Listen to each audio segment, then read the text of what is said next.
बिस्मिल्लाहिर्रहमानिर्रहीम। अस्सलाम वालेकुम नाज़रीन, आप यूट्यूब चैनल देख रहे हैं। मैं इमरान ख़ान हूँ। तहरीक लब्बैक के धरने के ऐसा लगता है कि अब ड्रॉप सीन का टाइम है, क्योंकि ये लोग वज़ीराबाद में मौजूद हैं और आज वज़ीराबाद से आगे नहीं बढ़ पाए। वज़ीराबाद के अंदर कुछ रैलियाँ निकली हैं, मुख्तलिफ़ मुकामात पर मौजूद थे, लोगों की तादाद अच्छी खासी है।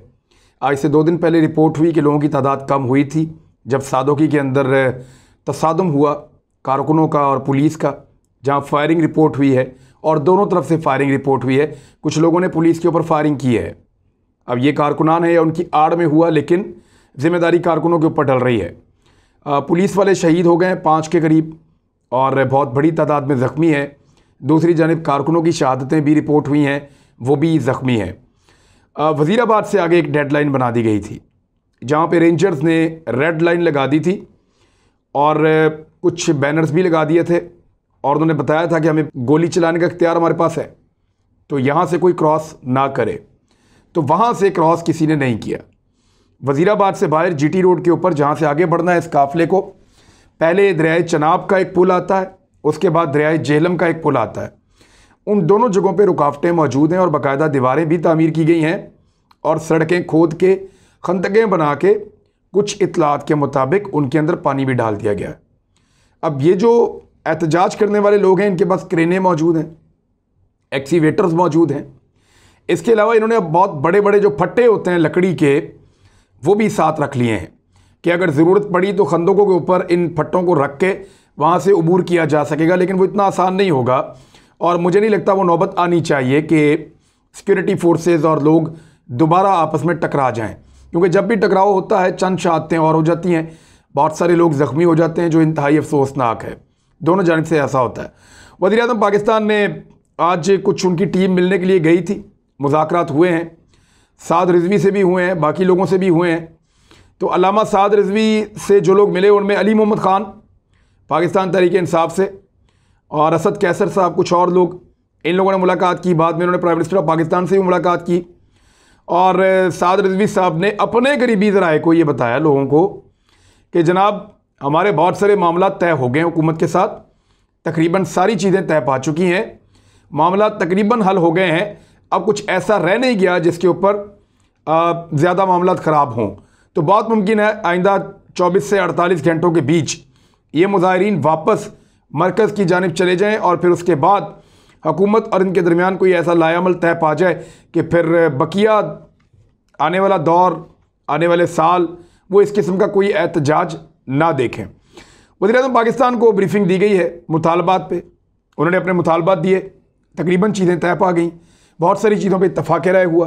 तो प्राइम मिनिस्टर के बाद उनकी टीम गई। लेकिन अभी एक और बड़ी अहम डेवलपमेंट ये है कि वज़ीर-ए-आज़म पाकिस्तान ने मुलाकात की है 31 से ज़ायद, यानी 30 से ज़ायद उलमा इकराम है जिनसे वज़ीर-ए-आज़म पाकिस्तान ने मुलाकात की है। ये बड़े अहम लोग हैं पाकिस्तान के, ये बहुत बड़ी बड़ी गद्दियाँ हैं, बहुत बड़े बड़े इनके मरकज़ हैं और ये उलमा इकराम अवाम में असर रसूख भी रखते हैं, जैसा कि तहरीक लब्बैक वाले रखते हैं, जैसा कि गोलड़ा शरीफ वाले इस्लामाबाद में वो रखते हैं, जैसा कि सुल्तान बाहू शरीफ वाले जो हैं वो रखते हैं और बहुत सारे। तो इस तरह 12 रुकनी कमेटी भी एक बनाई गई है। लेकिन वज़ीर-ए-आज़म ने मुलाकात किनसे की, ये मैं आपको बताता हूँ। सरबत इजाज़ कादरी, पीर खालिद सुल्तान बाहू, ये सब जितने भी उलमा इकराम हैं ये बरेलवी मकतबा फ़िक्र से ज़्यादातर इनका ताल्लुक़ है।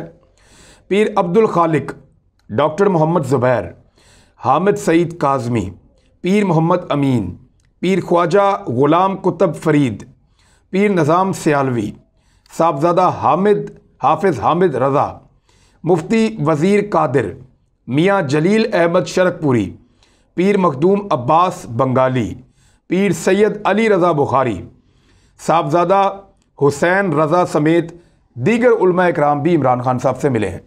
अब ये 30 से ज़ायद पाकिस्तान के बड़े नामवर उलमा इकराम और पीर घराने जो हैं उनसे इमरान ख़ान साहब ने मुलाकात की है और 12 रुकनी एक कमेटी भी बना दी है जिसमें इन उलमा इकराम के अंदर से भी लोग मौजूद हैं। मुलाकात के दौरान वज़ीर-ए-आज़म ने कहा कि रियासत की रिट पर समझौता नामुमकिन, अमन और सलामती सबके मफाद में है, हुकूमत खून खराबा नहीं चाहती। मुलाकात के दौरान वज़ीर दाखिला ने मौजूदा मुल्की सूरत-ए-हाल से मुताल्लिक आगाह भी किया। वज़ीर-ए-आज़म ने रहमतुल्लिल आलमीन अथॉरिटी से मुताल्लिक भी उलमा को आगाह किया। जिस तरह से रबीउल अव्वल में इस दफ़ा सरकारी सतह के ऊपर इस महीने को इसकी तकरीबात को सेलिब्रेट किया गया है, जिस तरह इसके तकद्दुस का ख्याल किया गया है, उसके बारे में भी ब्रीफिंग दी गई। मुलाकात के दौरान कलअदम तहरीके लब्बैक पाकिस्तान के एहतजाज से मुतअल्लिक अहम उमूर पर तबादला ख्याल भी किया गया। मुलाकात के दौरान वज़ीर आज़म और उलमा के दरमियान इत्तफाक किया गया कि मुल्क इस वक्त मुतशद्दिद सूरत हाल का मुतहम्मिल नहीं हो सकता, यानी तशद्दुद की सूरत हाल यहाँ पर मुल्क में नहीं होनी चाहिए। वज़ीर आज़म इमरान खान ने कहा कि उलमा, हुकूमत और कलअदम जमात के दरमियान पुल का किरदार अदा कर सकें तो ये काबिल कदर होगा। खून खराबा नहीं चाहते, अमन और सलामती हर एक के मफाद में है। वज़ीर आज़म मुल्की सलामती और हुकूमती रिट पर समझौता नहीं कर सकते और ये मुमकिन नहीं है। अच्छा, इसमें मैं एक चीज़ आपको और बताऊं कि इमरान खान साहब ने ये कहा था कि वो कौम से खिताब करना चाहते हैं, और ये बात वज़ीर दाखिला शेख रशीद अहमद ने भी कही थी, लेकिन उनको मशवरा दिया गया कि आप इसी मकतबा फ़िक्र के दीगर उलमा इकराम से मुज़ाकरात करें और उनकी टीम बनाकर तहरीक लब्बैक के पास भेजें और कोशिश करें कि मामला मुज़ाकरात के साथ हल हो जाए।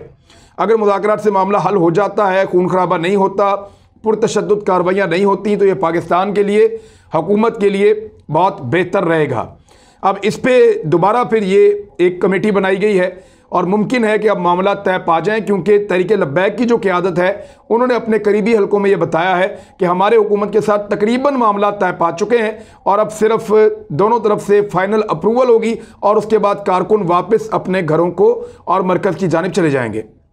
दूसरी जानिब हुकूमत पंजाब ने एक और चीज़ से ख़बरदार किया है और ये मुतालबा किया है कि ज़िमनी इंतखाबात जो हैं उनको मुलतवी कर दिया जाए, जो लाहौर में होने जा रहे हैं। मेरे ख्याल में ये तो मुतालबा बिल्कुल ही जायज़ नहीं है। इंतखाबात 5 दिसंबर को हैं और ख़ादम हुसैन रिजवी साहब की जो बरसी है वो 19 नवंबर को है, यानी इन दोनों वाक़यात में कुछ 16 दिन का फ़र्क है, तो इससे कोई फ़र्क नहीं पड़ता। इंतखाबात अपने वक्त पे एक दिन में हो जाएंगे, जबकि 19 नवंबर को ख़ादम हुसैन रिजवी साहब की जो बरसी है उसका मामला वो भी एक दिन का है, वहाँ पे वो मसला भी हल हो जाएगा। लेकिन जो पंजाब के जो सेक्रेटरी दाखिला हैं और जो महकमा दाखिला पंजाब के सेक्रेटरी इलेक्शन कमीशन को, उन्होंने एक ख़त लिखा है जिसमें मौक़िफ़ इख्तियार किया गया है कि कलअदम तंजीम ने पुरतशद्दुद लॉन्ग मार्च शुरू कर रखा है और मुज़ाहिरीन के तशद्दुद से कई पुलिस एहलकार शहीद और ज़ख्मी हो चुके हैं। ख़त में दरख्वास्त की गई है कि अमन व अमान की सूरत हाल के बायस ज़िमनी इलेक्शन रीशेड्यूल किया जाए। ख़त में कहा गया कि डिस्ट्रिक्ट इंटेलिजेंस कमेटी ने भी ज़िमनी इलेक्शन रीशेड्यूल करने की सिफारिश की है। ख़त के मतन में कहा गया है कि 19 नवंबर को ख़ादम हुसैन रिजवी की बरसी भी है, अमन व अमान की सूरत हाल ख़राब हो सकती है। ख्याल रहे कि NA 133 के ज़िमनी इलेक्शन में 5 दिसंबर को पोलिंग शेड्यूल है। अब मुझे आप ये बताएं कि 5 दिसंबर को इलेक्शन है, 19 नवंबर को बरसी है ख़ादम हुसैन रिजवी साहब की, तो क्यों इलेक्शन मुलतवी कर दें? ऐसा लगता है कि पाकिस्तान तहरीक इंसाफ जो है वो इस इलेक्शन में खौफ खा रही है।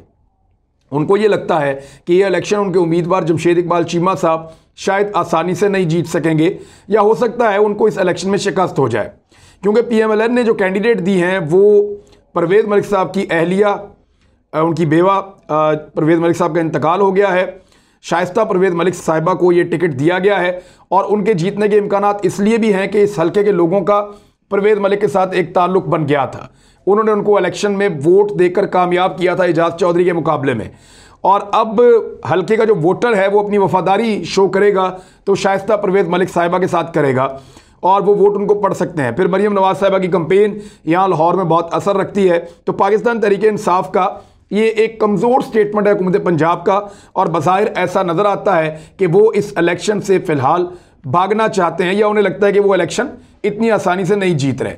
दूसरी जानिब जो एक प्रॉब्लम आया वो ये आया कि इनका कागजात ही रिजेक्ट हो गए हैं जमशेद इकबाल चीमा साहब के। NA 133 है ये, और ज़िमनी इलेक्शन जमशेद इकबाल चीमा के कागजात नामजदगी मुस्तरद हो गए हैं। एक्चुअली उसमें हुआ ये है, जो खबर है मैं आपको दे देता हूँ, कि पाकिस्तान तहरीक इंसाफ के अंदर के ही लोग थे जिन्होंने जाकर तजवीज़ कुनिंदगान, यानी जब भी कोई आप MNA का इलेक्शन लड़ते हैं या कोई आप इलेक्शन लड़ने के लिए जा रहे होते हैं तो आपका एक तजवीज़ कुनिंदा होता है और एक तायीद कुनिंदा होता है, यानी उस हल्के के 2 लोग आपके जब कागजात नामजदगी जमा होते हैं इलेक्शन लड़ने के लिए इलेक्शन कमीशन में, तो 2 लोग वहाँ पे उस हल्के के मौजूद होते हैं, जो एक तजवीज़ करता है आपका नाम और एक तायीद करता है आपके नाम की।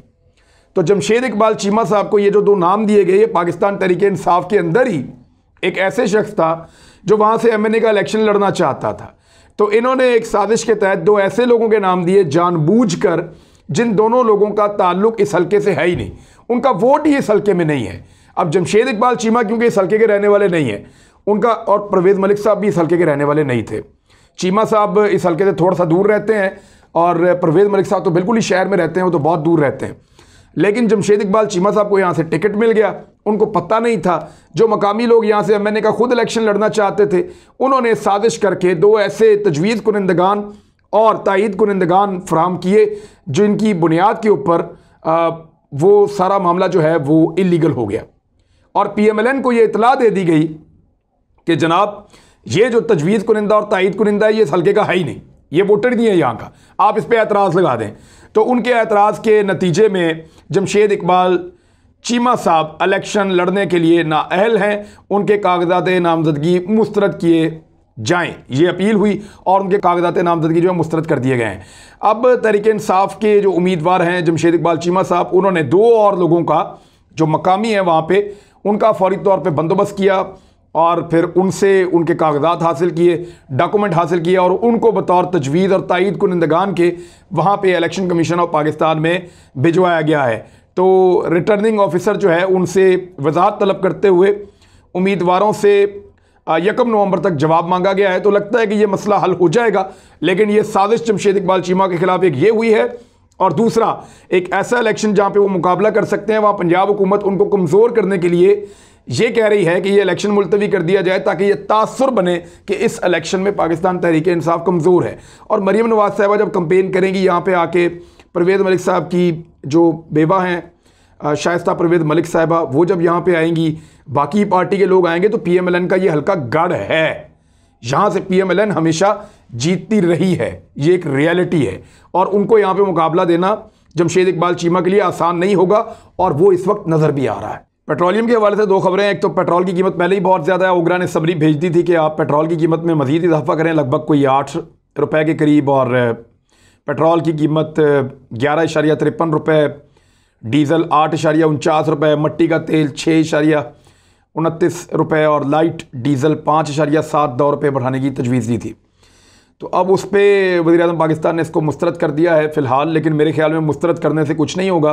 पेट्रोलियम मसनूआत की कीमतें नीचे आनी चाहिए ताकि पब्लिक के ऊपर जो बोझ पड़ा है वो कम हो सके फ़िलहाल। इसलिए एक थोड़ा सा जो ताज़ा हवा है वो ये है कि वो अभी दोबारा उन्होंने बढ़ाया नहीं है, लेकिन वो कब तक इसको होल्ड कर पाएंगे इस बारे में कोई वाज़ेह पॉलिसी इस हुकूमत की नहीं है। पेट्रोलियम बहरान जो है उसमें ओगरा और वजारत तवानाई के अफसरान समेत 5 अफराद गिरफ्तार हो गए हैं। यानी इससे पहले जो पेट्रोलियम का एक बहरान आया था और जिस तरीके से 2 नंबरी की गई थी, उस 2 नंबरी के नतीजे में एक इंक्वायरी हुई और 5 बंदे, जो लोग कहते हैं कि कोई बंदा पकड़ा नहीं जाता, तो 5 बंदे वजारत तवानाई के अफसरान समेत 5 अहम बंदे जो हैं वो गिरफ्तार हो गए हैं और FIA ने मुलजिमान का 4 रोज़ा जिस्मानी रिमांड भी हासिल कर लिया है। एक अच्छी खबर पाकिस्तान की इकॉनमी के लिए है, वो ये है कि FBR ने 500 अरब रुपये ज़्यादा टैक्स इकट्ठा कर लिया है। तर्जुमान वजारत खजाना ने कहा है कि फेडरल बोर्ड ऑफ रेवेन्यू ने गुज़िश्ता साल के मुकाबले में 500 अरब रुपए ज़्यादा टैक्स इकट्ठा कर लिया है। मुजम्मल असलम ने ट्वीट करते हुए बताया कि FBR की जानिब से इकट्ठा किया गया टैक्स 37% ज़्यादा है पिछले साल की निस्बत, और पिछले साल उससे पिछले साल से ज़्यादा था। तो लगातार टैक्स पाकिस्तानी ज़्यादा दे रहे हैं, पाकिस्तान के पास ज़्यादा पैसा इकट्ठा हो रहा है, लेकिन उससे हम बहुत थोड़ा काम कर पाएंगे। ये अमाउंट बहुत छोटी है, आपको फिर भी कर्जा चाहिए होता है, आपके फिर भी बहुत सारे खिसारे होते हैं, तो पाकिस्तान को बहुत ज़्यादा टैक्स इकट्ठा करना होगा और बहुत सारी मेहनत अभी और करनी होगी। इनकम टैक्स भी 32% इजाफे के साथ 622 अरब रुपए हो गया है। इनकम टैक्स वसूलियाँ भी गुज़िश्ता साल से 151 अरब रुपए ज़्यादा हैं। तर्जुमान वज़ारत खजाना ने बताया कि 4 माह के लिए मुकर्रर करदा असल हदफ से 228 अरब ज़्यादा टैक्स वसूल हुए हैं। अब ये टैक्सेस तो आप इकट्ठे कर रहे हैं, लेकिन बड़ी खबर यह है कि पाकिस्तान की एक्सपोर्ट्स में इजाफा हो और इंपोर्ट और एक्सपोर्ट के दरमियान एक बैलेंस क्रिएट हो जाए। वहाँ से फिर पाकिस्तान का जो रुपया है उसकी कदर बेहतर होना शुरू होगी, वहाँ से पाकिस्तान के अंदर महंगाई कंट्रोल होना शुरू होगी, पेट्रोलियम मसनूआत और बाहर से आने वाली जितनी चीज़ें उनकी कीमतें कम होना शुरू होंगी, फिर पाकिस्तान को सपोर्ट मिलेगी। लेकिन वो बहुत जल्दी होता हुआ नज़र नहीं आ रहा, लेकिन ये चीज़ पॉजिटिव है, अच्छी चीज़ है। मैंने आप तक पहुँचा दूँ। अब तक के लिए इतने, अपना ख्याल रखिएगा, अपने इस चैनल का भी। अल्लाह हाफ़िज़।